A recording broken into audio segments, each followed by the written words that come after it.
एक होने की जरूरत है कि हम जो आतंकी थे उसको छोड़ेंगे नहीं। किसी भी बिल में घुस जाए उसको निकाल कर मारने का काम करेगी। पहलगाम के घटना की चर्चा देश के यशस्वी प्रधानमंत्री जी ने मन की बात में कहा और प्रधानमंत्री जी ने स्पष्ट संदेश दुनिया को भी दिया है कि हम जो आतंकी थे उसको छोड़ेंगे नहीं। किसी भी बिल में घुस जाए उसको निकाल कर मारने का काम करेगी भारतीय सेना। इसलिए किसी भी हालत में भारत की सेना भारत के गौरव को आगे ले जाने का काम करेगी और प्रधानमंत्री नरेंद्र मोदी जी के नेतृत्व में ये भारत विकसित हो रहा है, उसकी पूरी मन की बात में उन्होंने चर्चा की। चाहे वो इस देश में सैटेलाइट्स कैसे स्थापित हुए, एनडीआरएफ को कैसे स्थापित किया गया है, सचेत के माध्यम से हम कैसे सचेत हो सकते हैं, उनकी पूरी चर्चा उन्होंने किया है।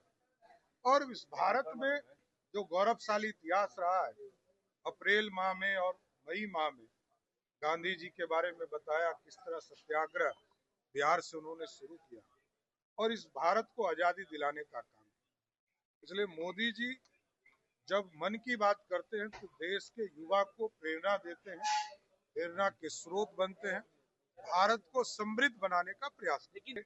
इस भारत में यदि नरेंद्र मोदी जी की सरकार 4 करोड़ पक्के मकान बनाती है तो उसमें सभी धर्मों को, अल्पसंख्यक समुदाय को भी 1 करोड़ से अधिक घर देने का काम करती है। पानी का पहुंचाने का काम किया जाता है 10 करोड़ घर में, तो सभी के घरों में पानी पहुंचाने का काम।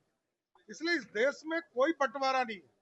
बंटवारा तो 1947 में हुआ कि धर्म के आधार पर देश बने थे और जो भारत में रहने वाले हैं, भारतीय जनता पार्टी और एनडीए का स्पष्ट मानना है कि जो भारत में रहते हैं वो भारतीय हैं, वो सभी धर्म के लोग रह सकते हैं। मार्च और आज भारत को एक होने की जरूरत है। ये धर्म में बटा हुआ देश नहीं है, सब एक है और पूरा भारत मिलकर आतंकियों से लड़ने का काम करेगा, यह स्पष्ट। तेजस्वी यादव कह रहा है कि दोनों डिप्टी सीएम डरपोक हैं, एक सेंडर पर पोस्ट करके आरा गए थे, एक ही परिवार के 3 लोगों की हत्या कर दी गई, अपराध बढ़ गया।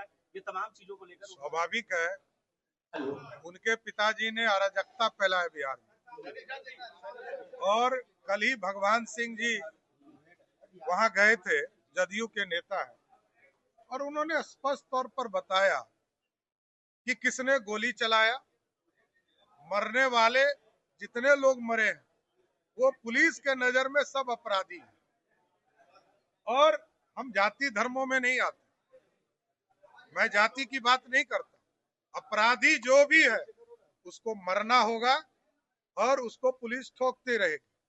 अपराधी आपस में लड़ रहे हैं तो ये मरेंगे कटेंगे, लेकिन पुलिस अपना काम करेगी। जो भी अपराधी दिखेंगे उसको जेल के अंदर बंद करेंगे।